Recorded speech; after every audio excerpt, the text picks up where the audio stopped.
Hello you guys, Miss Steele here. I'm going to move this down a little bit more. So this week we are talking about rhythm and we're talking about Japanese art, but for this project we're going to focus on rhythm. So rhythm in art is very similar as it is to music, except instead of repeating like beats and sounds, we repeat colors and shapes to give our artwork an underlying rhythm. So for this project, you want 2 pieces of paper. This is yellow. It's a little bit of a thicker paper, so if you have a thicker and a thinner paper, that works even better. So I have my 2 pieces of paper. I'm going to adjust this a little bit. And then I have eraser and pencil, definitely our art tool basics. You want something to outline that's black, so you could use Sharpies like I am, or you could use a pen, you could use a colored pencil or a crayon, or even a marker. And then you want something to color it in with. I'm going to be using watercolors. So if you have watercolors, you can use watercolors on this. And then of course I have my cup of water and my brush. And I'm adding salt to my watercolors at the end. And you're going to see what it does. It kind of creates texture. But if you don't have watercolors, you could use colored pencils, crayons, markers, whatever you have. So, oh, we need scissors too. I forgot to grab scissors. Let me go grab those. Scissors as well. So we're going to move this stuff out of the way. And what we want to do first is we want to draw 2 objects. And actually it's the same object. We're just drawing it twice. We want to draw it once bigger and once smaller. You can do whatever kind of object you really like, whether it's a gaming controller or maybe even like food, like a donut. I'm going to do 2 paint brushes. So whatever object you decide to paint or you decide to draw is up to you, but you just want to draw it once larger and then once the same exact way, but smaller. Maybe I'll make it pokey on the end like that. And then I'm going to add in some of my details. So there's my first paint brush. Maybe I'll make it a little thinner, like that. And now I'm going to draw my second one, but I'm going to draw it smaller this time.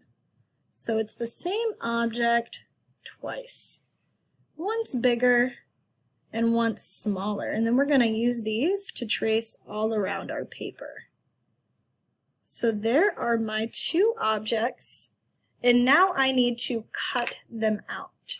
So I'm going to cut them out and then we will move on to our next step. So I drew my 2 objects, same object, once bigger, once a little bit smaller, and now I'm going to get them cut out.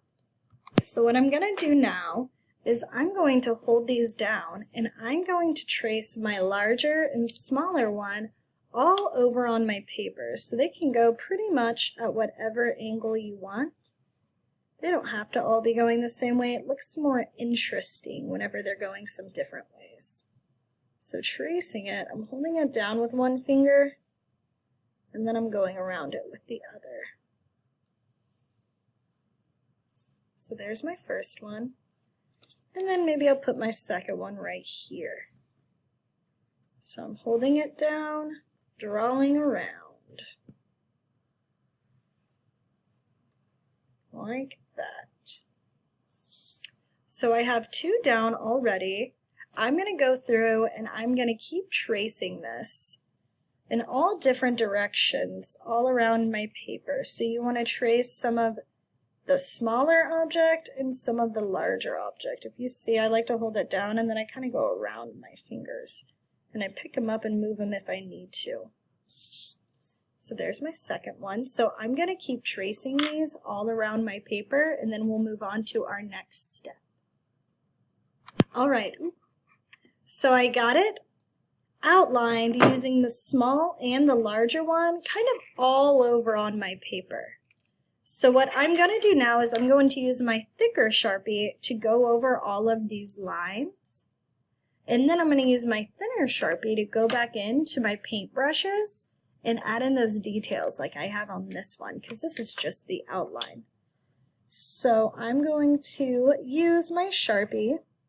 If you don't have a Sharpie, you can use a black colored pencil or a black marker or really whatever you have around that could be used for your outline. I'm trying to think. pins, crowns.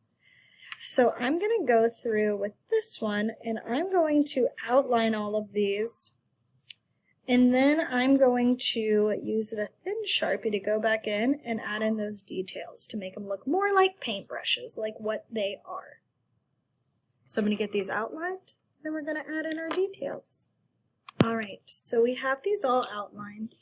And what I'm going to do now is I'm going to use my thin Sharpie and I'm going to go back in and start adding some details back to these paintbrushes. So I'm going to go back because we just have the outline and I'm going to add the details that I have drawn on here for each of them.